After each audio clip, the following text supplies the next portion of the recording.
भगवान श्री राम की भी एक बहन थी, नाम शांता। जानना जरूरी है कि शांता थी कौन, और अगर थी तो उनका कहीं जिक्र क्यों नहीं होता।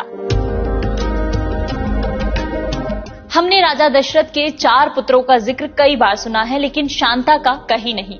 जाने माने इतिहासकार देवदत्त पटनायक कहते हैं कि शांता का जिक्र मौखिक परंपरा में ज्यादा मिलता है। इस परंपरा के अनुसार शांता राजा दशरथ और कौशल्या की पहली संतान थी, जिन्हें माता कौशल्या की बहन वर्षिणी और उनके पति राजा रोमपत को दान किया गया था, क्योंकि उन दोनों की कोई संतान नहीं थी। भागवत पुराण के 9वें स्कंद में राजा दशरथ और शांता दोनों का जिक्र है। इसके अनुसार शांता को दशरथ ने अंग देश के राजा रोमपत को दान किया था। वहीं वाल्मीकि रामायण के बालकांड के 11वें सर्ग के श्लोक 2 से श्लोक 4 में राजा दशरथ और शांता का स्पष्ट विवरण मिलता है।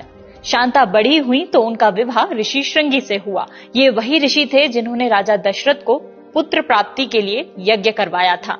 ऐसे ही संस्कृत की अद्भुत रामायण में भी दोनों का जिक्र मिलता है। अंगराजेन सख्यम च तस्य राज्ञो भविष्यति, कन्या च अस्य महाभागा शांता नाम भविष्यति। अंतःपुरं प्रविश्यास्मै कन्याम दत्त्वा यथाविधि, शांताम शांतेन मनसा राजा हर्षम वापसा।